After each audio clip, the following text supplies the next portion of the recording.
Hello, everyone. Good morning or good afternoon. My name is Ted Hulsey. I'm Vice President of Marketing at eFolder and your host for today's webinar event. Welcome to the eFolder Expert Series. This webinar series brings together experts from eFolder's staff and partner community for deep dive discussions on key service and technical topics. Today's topic is 10 essential decisions for building your sales engine. Before we go through the agenda, let's cover a few housekeeping items. Today's session is being recorded. The recorded version of the webinar will be made available along with the slides to those who registered for the event. With over 222 people registered for today's session, we've put all participants in listen-only mode. You can enjoy the audio portion of today's event by either streaming it on your computer or by dialing in over the phone. Your questions are strongly encouraged throughout.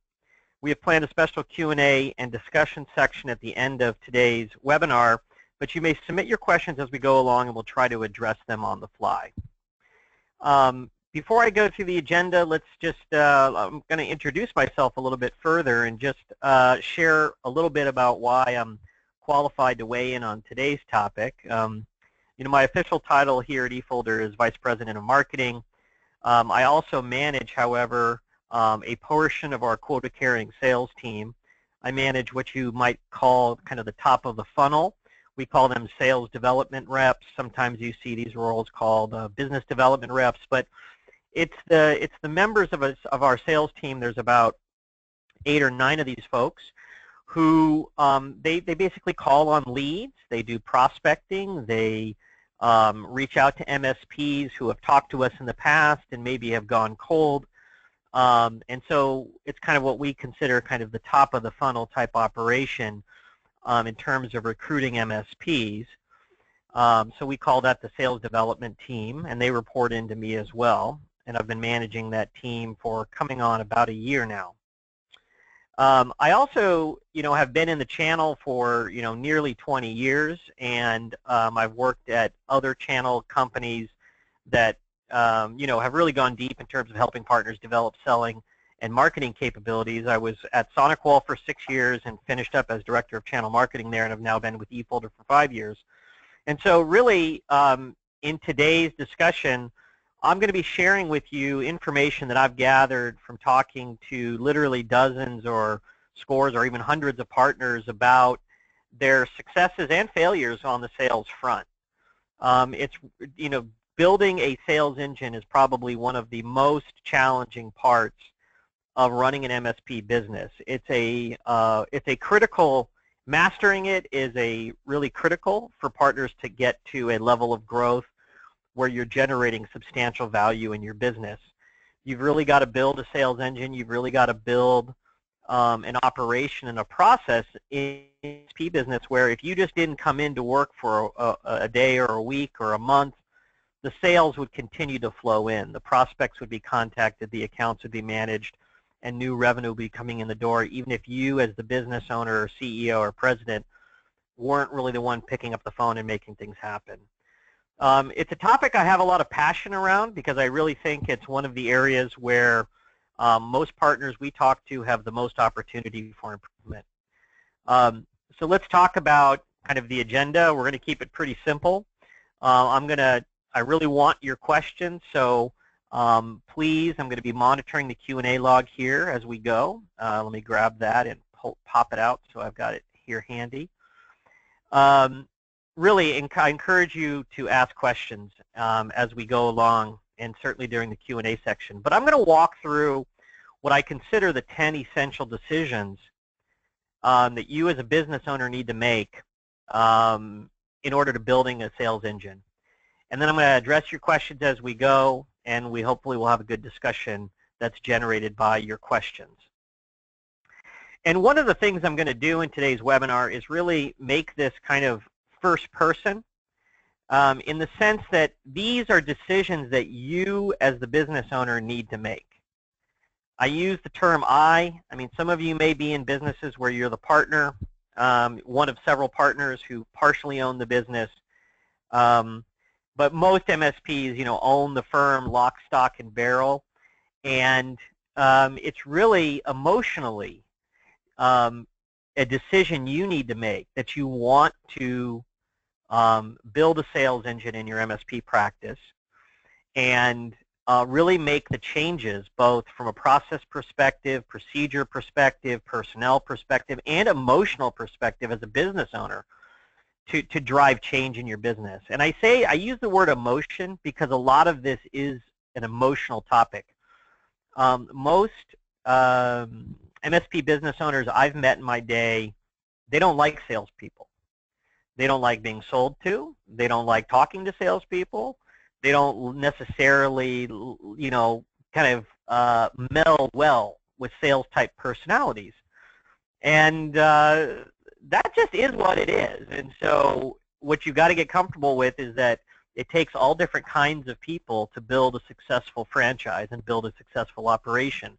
There's no one best personality style or technical style to build a growing company. And if you're going to build a company at scale, a company that you can sell and have a nice retirement and generate wealth for your family, you've really got to get comfortable with the notion that sales and sales personalities need to be a part of your team. So it's really an emotional topic. And most business owners we talk to that have struggled here, it's really an emotional block that they have not made the right decisions to make progress in this area. So that's why, on each one of these slides, the headline is, I am ready to do something. I am going to change. So the first essential decision you need to make is you need to be ready to evolve as a company. I'm borrowing a slide here from my good friend Arlen Sorensen's presentation that he gives quite frequently about the evolution of an MSP or solution provider business. He ran Heartland Technology Solutions for nearly 30 years and built it into a strong business that he ended up selling to a larger telephone company that wanted to build an IT services division. And he himself has been through all of these transitions over the years. He's done mergers and acquisitions. He's been small and struggled. He literally built his business in the middle of a cornfield in Iowa. So literally his office building was attached to his farmhouse. He's a guy who built a business from a one-man operation into a company with, I think, north of 100 employees when he successfully sold the business. And he gives a really good presentation about the life cycle of an MSP and the evolution. And what you see on the slide here is you see the typical head count at different phases of growth in the business and what the major focus or challenge is at each stage of the business. And really, when you look at the typical eFolder partner today, most of our MSP partners are somewhere in phase 2 to phase 3, meaning they have anywhere between 4 to 12 employees. Most of them do not have a quota-carrying salesperson. The business owner is doing most of the sales. And most of them don't have a full-time marketing person. And so most partners, and if you just look at the IT channel in general, most partners are kind of get stuck at this 5 to 10 person threshold. If you look at companies that are in, say, HTG, most of them have about 20 employees. So most of them have kind of at least partially solved the sales, but maybe often not the marketing challenge. But the point is here that you're going to have to understand that if you want growth, if you want to build a company that's doing $5 or $10 million a year in sales, what you are today is not going to be what you are in the future, and what you were yesterday is probably not relevant for the future in every way. You can have values for your company, but the people you staff, the processes you use, the way you grow your revenue is not going to be the same in the future as it was in the past. So get comfortable with that idea and get comfortable with this notion that to grow means to evolve, and to evolve means to start doing things differently. And some of the things that partners need to do that's different is you need to have quota-carrying salespeople on your staff. The business owner cannot be the principal salesperson all the time. You need to develop sales capability on your staff. You need to grow that over time. It needs to become a team. And as you do that, you will discover that salespeople pay for themselves when done correctly, and over time, the revenue will come, the ROI will be there, and new challenges will emerge. After you get 2 or 3 salespeople, then you need leads, and then marketing will be the big challenge because those salespeople will need a consistent flow, a steady stream of leads, to drive the business. And then once you get from kind of the 15 to 25 person situation, everything breaks again because you reach a rate of growth where if you don't have things extremely well documented, if you don't have ironclad processes in place, things start to spin apart. So just understand, appreciate, you cannot take a position, as far as I'm concerned, that, oh, we're never going to have salespeople. It's not a realistic endeavor. So think about where you are in this evolution from a revenue perspective and current headcount, and pay close attention to some folks like Arlen Sorensen or Gary Pika, guys and gals who have done it before, and really understand that evolution is a part of the equation. I do want to encourage you, if you do have questions, I will try to address your questions as we go along. Now, looking at this slide, think of it like a mirror. Which person looks more like you? There's a point here. Most MSP business owners are technical people. You've come out of a technical background. You might have worked in IT for a larger organization and decided you wanted to found your own company. What you care about is a well-wired networking rack, not necessarily what the color of your tie is.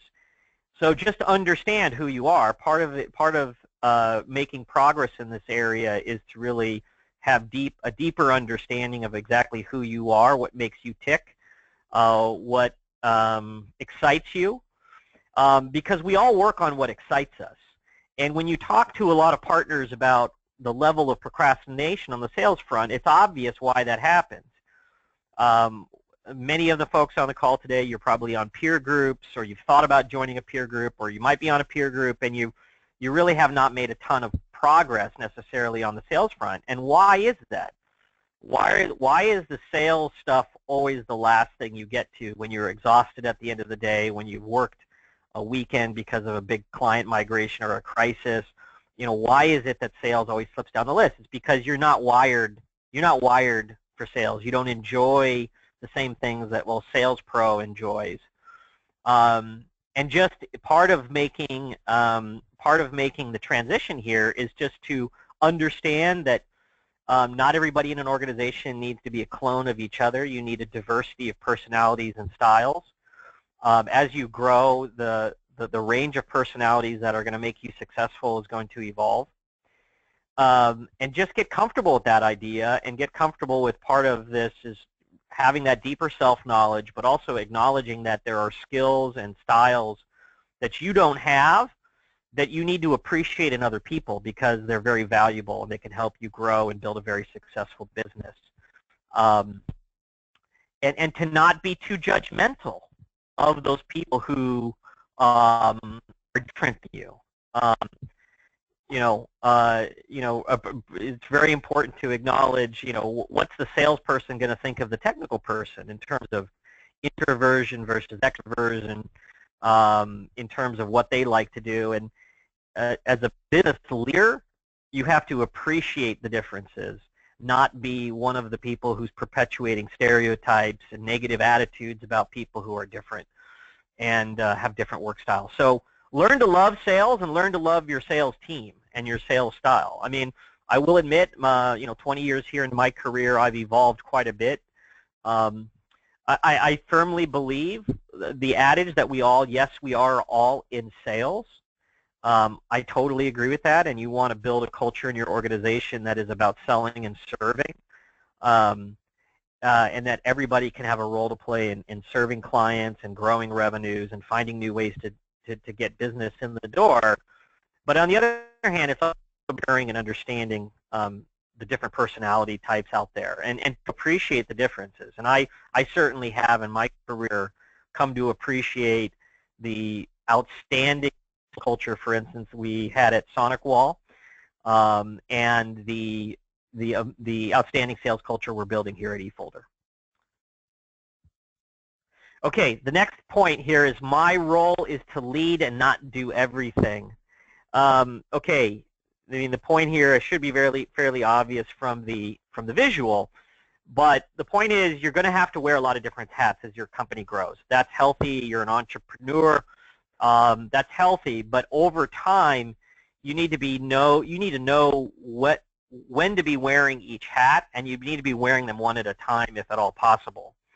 When you were small and you were growing, wearing the sales hat was probably something you did reluctantly, or maybe you just you did it kind of naturally, but you were the one who knew everything about what you could offer, everything about how you could solve clients' IT problems, and so it came very naturally to you. As you grow, you really can't, you know, it just doesn't work anymore. You've got to wear one hat at a time. You've got to be intentional. You got to be intentional about, you know, which hat you're going to wear. And as you grow, you are probably, unless you are a unique individual in the MSP space, you're probably not going to be wearing the sales hat full time. You need to be wearing the CEO hat and, you know, combining that kind of essential combination of really understanding where we're taking this industry, the technology, but also putting the right people in the right leadership seats on the bus to grow the business. Now, every quarter, I'm doing market research with partners all the time. I talk to eFolder partners quite frequently on the telephone. Every quarter I host a partner panel when I'm at my HTG quarterly meetings, and we always talk about sales and marketing, and you know there's a problem if somebody asks you, well, what's your best source of sales? And if you say referrals, that just means, that's okay, but that just means you haven't mastered the sales capacity yet in your organization. And about a year or two ago, I was hosting a panel of HTG partners in Boston, and we had a gentleman by the name of Dan Adams from New England Network Solutions on our panel. And he's a guy, if you want to reach out to him on LinkedIn and get to know him, he's a guy he's cracked the code on sales. He now has, I think, probably 4 or 5 account managers and like 3 hunters or something on his staff. And what he said about referrals really hit me between the eyes. He was talking about the transformation of his business from a break-fix model to managed services, and he said about referrals, he said you can't feed a family off of roadkill. And what did he mean by that? What he meant by that is that if you're relying on referrals as your main source of business, you're letting the clients choose you rather than the other way around. If you're subsisting off referrals, there's not enough of them for you to truly pick your clients. There's not enough of them for you to focus on a vertical. There's not enough of them for you to really exclude people who don't fit your model. And you end up with a strange hodgepodge of clientele that might be of varying sizes, different vertical markets, and they don't really have necessarily, that you're not picking them, they're picking you because they kind of come from your extended family and business and community network. You should always be networking, but if referrals are your only source of business, you really haven't built a sales engine. So just know that that's kind of a litmus test. And one of the things that Dan did is, we'll get into this next couple slides, but he started with account management, and he really cracked the code in that area.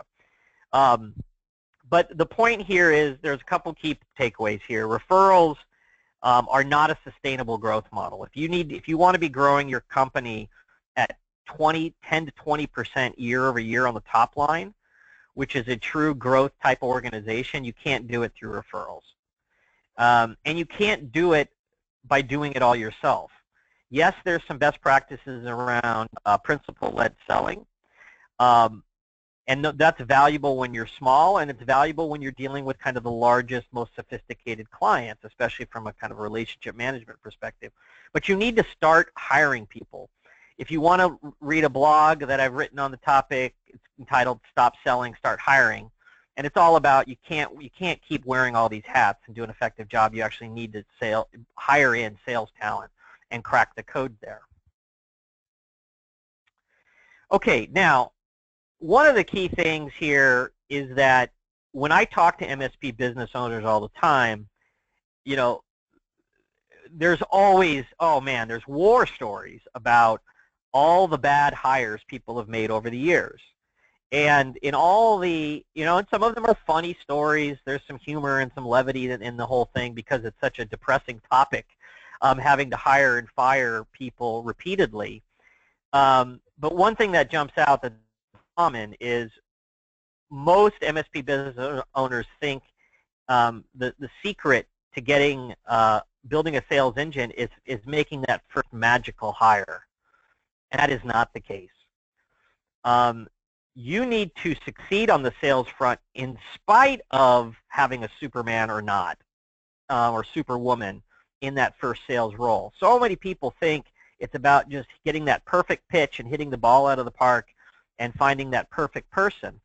And I'll relate a story to you. It was actually, again, with my engagement with HTG. As a vendor, I'm often given the opportunity to do what's called seat at the table, where a vendor is invited in to come to the table during the peer group meeting and listen to the MSP partners discuss business challenges. And often we're invited to actually engage in the conversation. And there was a team of the two gentlemen from a very successful New Jersey-based MSP. And I asked them, tell me about your first successful sales hire, because they were really the sales experts in the room. And what happened in the next couple minutes really hit me between the eyes and was very eye-opening. And in the next couple minutes, he said not a single thing about his first sales hire. Instead, he explained how he got ready to make sure his organization was ready for their first sales hire. He said nothing about who, and so that first person they hired was not a Superman or woman. It was somebody who stepped into an MSP business that was ready to have that person start as a sales resource on the team. And the things they did, they documented their quoting process. They simplified their offering, their MSP offering, so that many different people in the company could quote it. They focused on account management. So the first sales resources they hired were people who focused on existing accounts. They mastered the art of managing the existing account base and managing the personnel who managed that before they moved on to hiring a hunter. They documented their sales and onboarding process. So they developed a process and they prepared the ground. And for me, the big takeaway is, and again, I've blogged about this, sales is a process, not a person. You've really got to, don't worry about hiring the Superman or woman. It's just, that's not how you're going to be successful. What's going to be successful is documenting your process. Any process will do. The process will get better over time. What you have depicted on this slide here is eFolder's sales process. It's not perfect. There are parts of our sales process that we are working on all the time because we're never satisfied, but we have a process. The marketing team, we manage that left end of the funnel there, if you will, where we're doing marketing programs, we're doing lead generation, we're doing events. We have leads that flow in. We have a team whose sole job is to call back those leads in a timely fashion, discover what problems or challenges the partner may be having with an alternative vendor or a certain product category, figure out if there's enough pain to get that person into a demo, and then they hand it off to another team which does the demos. Now you may say, I often get, when I talk about this process with partners, they'll say, oh, well, you're a big vendor. What do you know about it? What do you know about the struggles I face as a small company? And the reality is, when I joined eFolder almost 5 years ago, we had 13 employees. I was the first marketing hire, and we had about 3 salespeople. Now we have 180 employees, and we have 45 salespeople, and we have a marketing team of 6 or 7 people. My point is, I've been there. I've been in a small organization where we had very scant resources, just a handful of people to get the job done, and we've gotten better over time. So I guess my point is, I have the empathy, I have the understanding. We're not a big vendor talking down to the partner community about process and resources that you don't have. Anybody can document your process. And it doesn't need to be, it's not rocket science. It's a couple page memo with a couple flow charts, Visio diagrams, and it's just getting alignment and agreement on what the process is. And it will evolve. You'll discover some of it's, you know, a little rough. And it will evolve over time, but you need to have a sales process before you really hire your first person. Okay, let me just take a quick peek here. Yes, we will be sending out copies of the slides and the recording will be up on our eFolder's YouTube channel. So, you know, Jen asks, how do you get a good salesperson to join your team when you have small or limited budget? I'm going to talk about that a little bit more in just a moment when we talk about who you should make your first hire. So let me just table that question for just a brief moment. So along with process is a commitment to run a very well-documented MSP.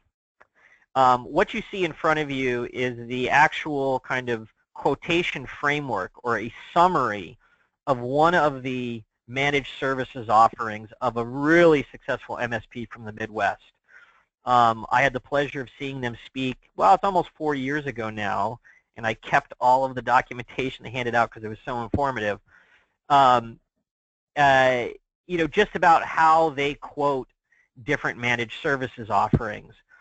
And the key thing here is when you talk to business owners who have hired and fired several salespeople, one of the things you quickly discover is many salespeople will step into an impossible situation.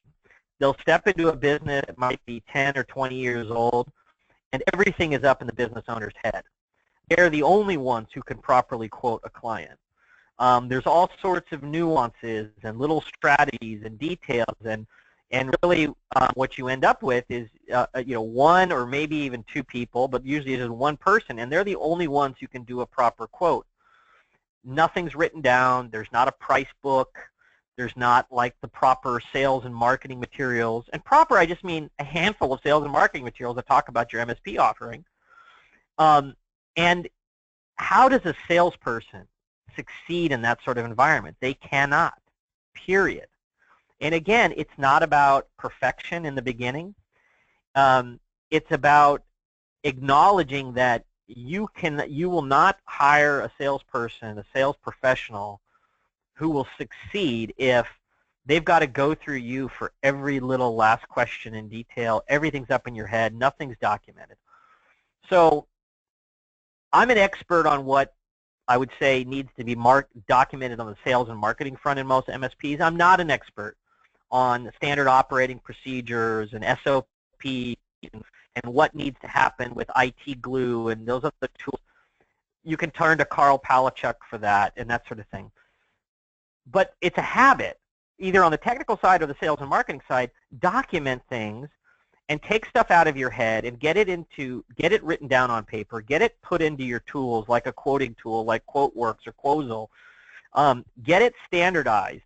You can customize everything, but you should have standards, and you should have a standard way of doing things. And that goes for proposals with clients. And if you want a salesperson, if you want a sales engine, and you want sales pros to join your team and to be able to effectively quote out things, it better not all be up in your head. If it's all up in your head, you've got a big problem. But it's not rocket science to write down your offerings and the standard framework of what's included or excluded in your offering and how you price and package it. It's not rocket science to have a couple spreadsheets that kind of go through the different customization options and how you would customize an MSP quotation for a client. And there's great software tools out there that allow you to go there and very flexibly do it. Now, the key thing is you better have multiple people on your staff who are equipped to help the sales team properly quote things out. And in many cases, they should be able to do it. But it can't be up in the business owner's head. Okay, so it's a habit. I run a well-documented MSP, and that should apply to your product offering and service offerings as well. Okay, so moving right along. So Ash asks, are there any free quoting tools or software? I would just throw out there,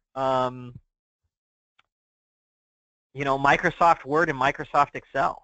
I mean, really, to be quite honest, if you keep it simple, I only showed one page of this gentleman's presentation, but in one PowerPoint presentation, understand what's included and excluded in his managed service offerings. I completely understood the balance, the revenue mix he wanted between product and and services, and he is very clear what's included. And if I were a client sitting across from him, trying to understand my options as a 35-person business, he could do it with PowerPoint and share with me the offering. So I guess my point is, don't overthink the tool side of the equation. You have the tools. The hard part is the discipline of sitting down and writing down your offering, sharing it with a couple other smart people on your staff, and going, do you get it? Is this clear?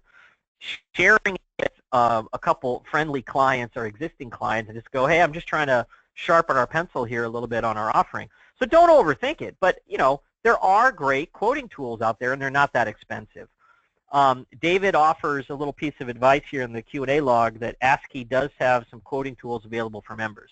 So it does sound like there's some free tools out there, but Ash, I just wouldn't overestimate. It's the discipline which is important, not necessarily the tools, is what I would argue.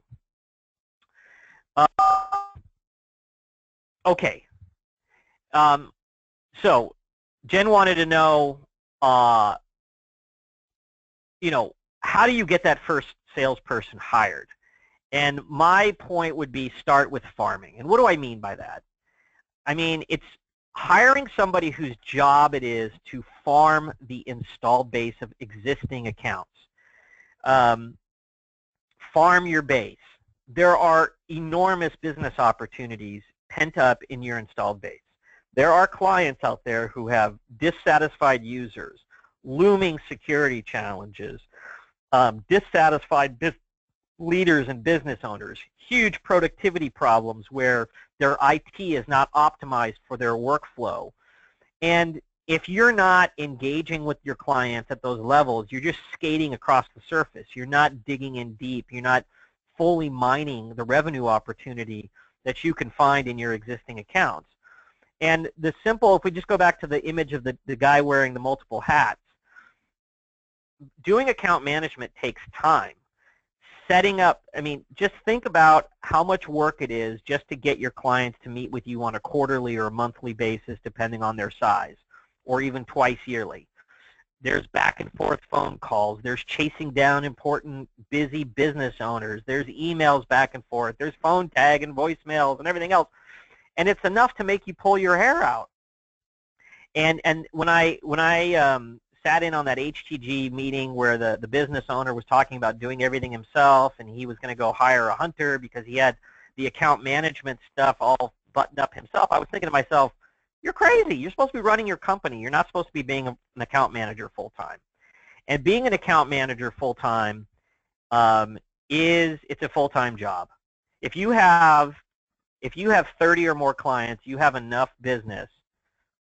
You have enough business for a full-time account manager, and they will pay for themselves. And so what you want an account manager to do is you want them to be the single point of contact for your clients. They're the escalation path. They're the one throat to choke for anything that's not kind of a help desk request or an open ticket. And their job is to organize QBRs. Maybe you call them technical business reviews. It's their job to go in and build relationships with the business owner, sense for client satisfaction, do frontline interviews with users, and try, at the account to find out, is everybody happy? They will, a good habit is organizing lunch and learns and education for your existing clients. They'll be the ones who would probably coordinate a lot of that stuff. And what you discover when you put somebody on this sort of mission in your installed base, you're going to discover stuff that's broken, project opportunities. You're going to discover upsells and cross-sell opportunities. We talk all the time with our partners about how to drive more anchor business. You know, Anchor is a product where you can substantially, it's a file sync sharing product, and partners will ask us, well, how do you sell Anchor? The way you sell Anchor is you go in and you identify the clients who have massive security problems because there's consumer-grade file sync solutions that have kind of infected the workplace, or you find clients that are really struggling with collaboration. Find clients that are struggling with, you know, their users are very dissatisfied with the current remote access solution. And the only way you're going to go in and find out whether there's clients who are really ready for collaboration, a new level of collaboration, a new way to work, is being in there and being engaged with the accounts and discovering how are they doing things today. If you're just sitting back kind of, you know, hunkered down in the help desk hoping that nobody calls, you're not really out there, you know, evolving your clients and helping them use IT and technology as a way to evolve their workflows and their processes and to boost their productivity. So an account manager, that's their job. And in my opinion, with an account manager, you should be able to drive anywhere from 1 to 10% annual growth in your revenue just with 1 or 2 account managers for most of the MSP businesses that we know and talk with every day, in and out. So the question is, well, how do you get that first person on board? The reality is it's a lot easier to master the art of managing a quota-carrying salesperson when they're managing your existing installed base than it is to hire somebody who's a hunter. Okay, so the reality is you can get an affordable resource, you know, somebody who makes, you know, anywhere between $60,000 to $100,000 a year in terms of on-target earnings, and you know, and it depends on where you are in the country on how much you can afford. But you can get somebody who's in their 20s, who's affordable, who has a couple of years of sales experience under their belt, maybe has worked at a larger vendor, maybe just made a move to a new community and they don't really have a lot of connections there, and they're you know, looking for that right position. You know, there's a whole other webinar on actually how you recruit and onboard that first person. But the key thing here is don't start with hunting. Start with farming. That's the key message I wanted to get through on this slide today, and it's really foundational, I think. Want to remind you, if you've got other questions, please keep them coming. Number 7. The next thing decision you really need to make is, I will hire my first hunter when I'm ready. And the whole point here is hire somebody to go hunt new business after you've already mastered the science and the art of existing account management. And when I always ask a MSP business owner about how many salespeople they have, I always say, how many quota-carrying salespeople do you ask? Because it's a very different question to ask. A lot of MSP business owners kind of rely on their techs to go out and do this account management function. And the reality is, yes, they will discover problems. Yes, they will discover projects. Yes, they will discover unhappy users. But that's not sales. That's not account management. That's triage. That's kind of like break fix on steroids, relying on your techs to be the sales team. Account management is about building relationships, driving education, transforming the client over time. But you really don't want to go have somebody out hunting new accounts until you've mastered the account management function. And to kind of come back to this whole notion of quota carrying means that every quarter, month or quarter, they've got a dollar amount on their head. And a certain portion of their pay packet, 50 or 40% of it, is going to be determined by how much revenue they either maintained or brought in or grew. That discipline you want to first master when you have account managers, and because things get a lot more complicated when you start hiring a hunter. So after you've got 7, 8, 9, 10, 11% annualized growth, and it's gotten predictable, and you've gotten 1 or 2 account managers under your belt, then you can add an account executive, a hunter, somebody who's going to go out there and find new accounts. And if we go back to kind of Dan Adams' comment about referrals and subsisting off a roadkill, if you're trying to transform your business, maybe you're in the shift from a break-fix model to a managed services model, you need a hunter if you're going to go find the right clients. Okay, if you're going to try to target the dental vertical exclusively for your next 10 new clients you're going to add, or you're going to focus on attorneys or accountants or manufacturing firms, you need the hunter to drive focus in that effort. So if you're going to, focus on a vertical or focus on clients that have the right seat count, and have they're ready for managed services, you need to be focused. You need to have a rifle shot, not a shotgun, in terms of finding those clients. And it's all about driving that new MRR growth in your practice. Now, I think over time, I think a good balance is you kind of will need, say, 2 account managers to 1 AE. I think to me that really seems like the right balance. It might be initially you get 1 account manager and they're just doing a great job, and then you hire one hunter, and then you discover, okay, well, these folks need a boss, and I'm going to, I think maybe over 3 or 4 years I might end up with, 4, 5, 6, 10 salespeople. I'm going to need a more senior person to manage them. Okay, that may be how it transforms, but there's always going to be a relationship, a little bit more of account managers to account executives or hunter types. Okay? So moving right along, number 8, I will have real sales compensation plans. So let me first say, keep it simple, stupid. I see so many half-baked, complex sales plans. If you can't boil a comp plan down to one 8.5 by 11 piece of paper on one side, and if you can't sit down with an intelligent human being with a college education and explain to them how they're going to be paid, then you've made it too complex. Okay, so remember to keep it simple. Okay, now another huge thing we see all the time is business owners will try to, because they haven't taken care of documenting the offering, because they haven't documented the process, there's high risk with hiring a salesperson.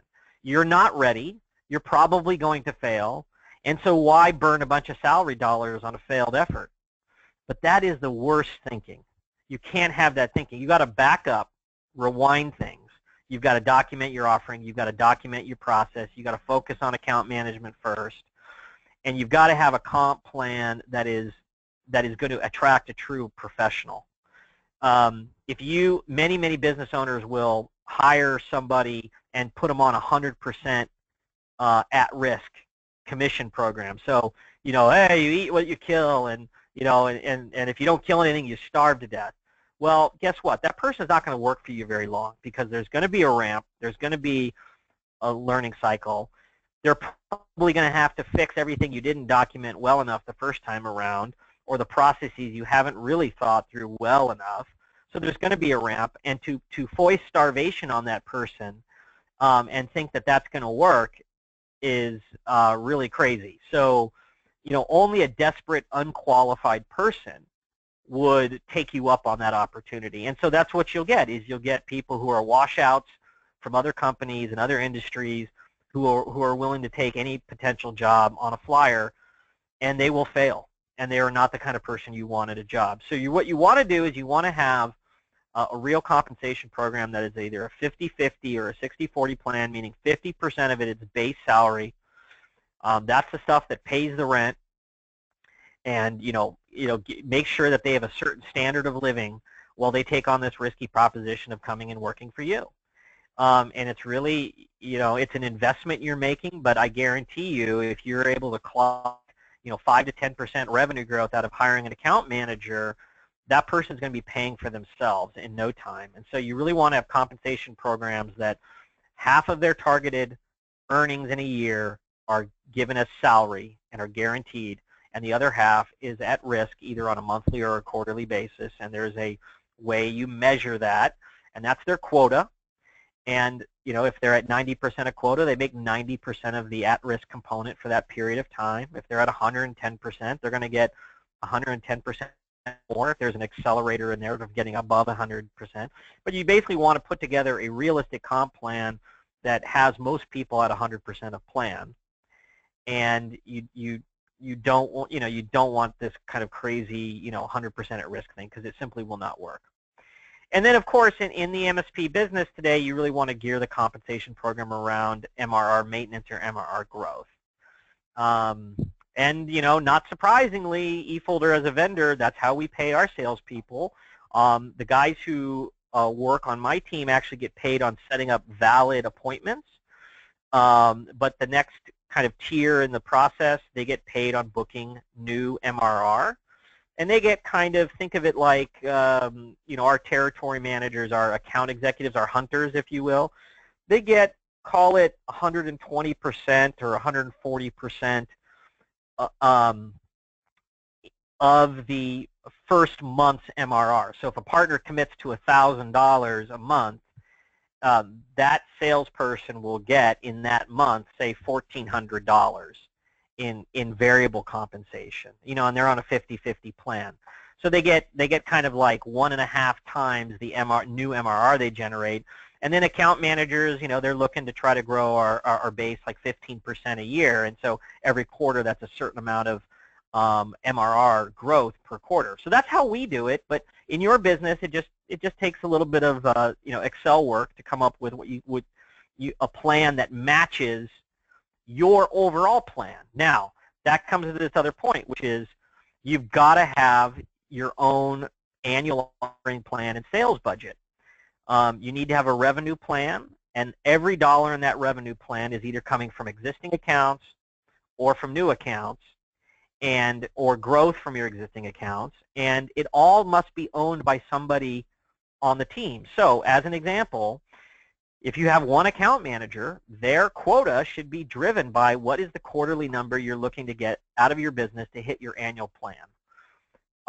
And don't carve it up so there's a bunch of revenue they don't get credit for. Just keep it as simple as possible. But Paul Dipple will talk all the time about budgetary discipline, and again, it's a part of the evolutionary process of a business. But you got to have a basic budget for your revenue, for your product mix, for the gross margin dollars you want to generate, and the EBITDA margins and adjusted EBITDA you want to drive out of the business. And it needs to align with your sales staffing plan as well. Okay, the last decision you need to make is, I will invest in marketing when I actually need leads. Let me just be real frank. I'm a huge fan of Robin Robbins. I'm a follower of hers. I have implemented many things I've learned from her over the years. She is brilliant. But there's a lot of people out there selling marketing toolkits and marketing programs and all sorts of stuff. And it makes no sense in my book to be spending real money on marketing and time on marketing if you haven't cracked the code on sales. I mean, if we go all the way back, just to rewind a bit here, but let's see, how do I just get back to that? Well, whatever. You remember the slide I shared from Arlen Sorensen about the evolution of a business. Marketing should not really be a huge challenge for you unless you actually have salespeople, because marketing in a B2B setting is really about lead generation. Yes, you build your brand over time. Yes, I worry passionately about that eFolder logo in the lower right corner to make sure it's the right bright sea red that we like to see. That's branding. That's relevant. But really, in B2B marketing, it's all about leads. And this is a picture, of course, from Glengarry Glen Ross. If you remember the film, very funny movie, or kind of depressing in some levels, but kind of darkly humorous in other ways. Those are the primo leads that he was going to hand out to some of the top sales guys. The point is you don't really need leads unless you actually have sales hunters on the team, because there's nowhere for them to go. You're going to generate leads, and they're going to get put right back on your desk as the business owner if you don't have a sales staff to delegate them to. So I really would caution you about spending big dollars on marketing if you really haven't cracked the code on sales. The natural evolution is you start a company, you do a lot of the sales yourself, you market through referrals, you get to a certain point, you're like, we need real growth. You hire an account manager, then maybe two, then you hire your first hunter, and then you that hunter and even your installed base needs marketing support to drive the installed base and educate them and to drive leads for the new salesperson. But if you don't have any of that, you're just wearing the marketing hat yourself, the sales hat yourself, and you're dropping a bunch of leads on the floor and wasting money. So I would caution you, the last big decision is start investing in marketing in a real way once you've got the sales team in place to receive and work the leads. So with that, those are the 10 insights or 10 key decisions I think most MSP business owners need to make to build a sales engine. Let's move to formal Q&A now. We've got about 10 minutes left here. Let's see here. So Bo wants to know, the account management position, slide 6, seems like a unique mix of sales and technical. What personality type and technical background mix do you need to target for a good hire? What I would say, Bo, is that you really want somebody who is a relationship person. When they set up a QBR, they're not going to be the ones, you may be the one who comes in and does the quarterly business review, but they're the ones who set it up. I guess my point is that I've often heard like, oh wow, our first account manager should be somebody from the tech staff. And I really don't agree with that. Really what you want is you want a highly organized individual who can be process oriented, who's good at logistics, who's good at follow through, and who's good at building relationships, and they're not going to be carrying the technical weight. They set up the QBRs. If you have 30 clients and you want to do a quarterly business review with each of them, that's like a full-time job just to get all those meetings properly set up. What ends up happening is most MSPs will do a poor job of managing their installed base, and they won't even have the QBRs because there's no person to do it. So the point is the account manager is not a technical resource. They are a relationship person. They're a relationship manager. They are somebody who should have like a service ethic and good logistical skills, but they aren't a tech. They're not somebody who graduates from the help desk or from the service staff. Philip asks, do you see the account manager as a marketer and not as a salesperson? And I would say no. No. I mean, a marketer, in my view, is somebody who uses technology and systems to drive a consistent flow of leads in a B2B setting. And they need to have some creative skills and that sort of thing. They need to be good with the look and feel of things. And an account manager, they're not having to go generate new business and find new people. They're managing relationships. They're managing the people who are already near and dear to your hearts. They're really relationship people. Now, what I will say, the best way to market to your installed base is to educate, educate, educate.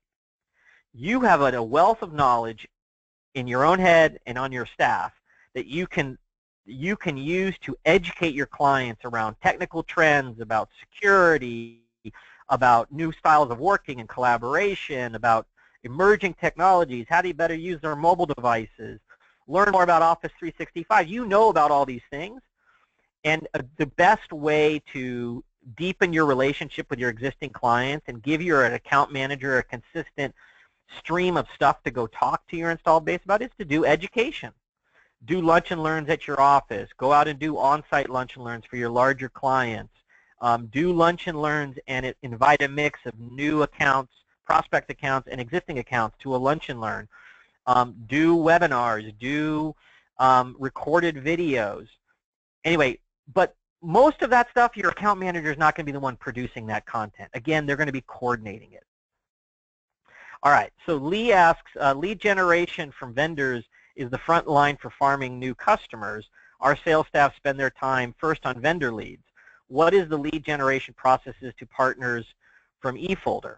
Well, I would say, Lee, in general, we don't supply our partners with a lot of leads because it's just not our business strategy. We deliver a private label service that has really substantially higher gross margins than what you might find from like a larger vendor like a Cisco or an HP or whatever, and we expect partners to build their own lead flow, frankly speaking. We have ambitions to beef up what we're doing on the lead generation front, but really today we're really trying to help partners do that bulk of that lead generation themselves. That's just our business model because we're not building our brand with the end user market. Now, what is the best lead generation process for partners? Again, kind of back to the point I just made about new prospects, it's around education. It's around producing educational content on topics that are going to be relevant to the C-level decision makers at your clients, to educate them on how to solve problems in the world with technology, or how to be better aware, how to mitigate risk, how to how to drive your business ahead without necessarily having to buy things. So educating around security and productivity and new styles of working and all of those things, and creating context to do it, either ebooks, white papers, tools, videos, events, trade show events, vertical focused events, lunch and learns, webinars. All of these are opportunities to have an education conversation with a prospect.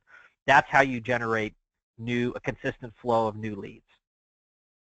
So Ash asks, how many accounts should one account manager take care of, and is it going to be driven by customer demand on that person? I would say probably in most MSP business models, in terms of like the size of end users that I'm familiar with, you probably are going to have, should have 25 to 30 end user accounts who are each generating $1,500 to $3,000 in MRR per account manager. That's kind of the basis, I think, that from the structure of most MSPs, that's how many account managers I think. Now, but you may find that you do a deeper job of kind of QBRs and kind of upsells and cross-sells out of the installed base than your peers or in other areas. So you may need to go deeper. You may need to have a narrower set of accounts. But a client paying you $1,500 to $2,000 a month, that's an extremely valuable account. You don't want to load too many of those up on a single account manager. Somewhere around 25, it seems to me a pretty good number. Okay, other questions? We are almost out of time here. I've got time for like maybe one or two more questions. Whoa, geez.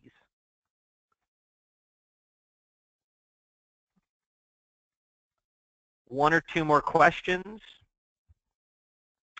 Okay, well, let me just finish with just, we're going to be sending out these slides, and I just want to kind of come back to some of the things I said right at the top, that a lot of this stuff, it's not rocket science.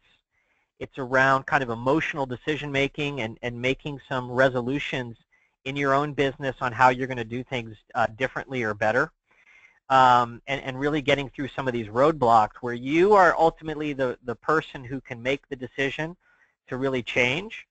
And you have it in you. You just, you have to figure out, do you want to grow the company to a level where sales is going to become important? And if you do, you really need to kind of put in place many of the things we talked about in today's webinar.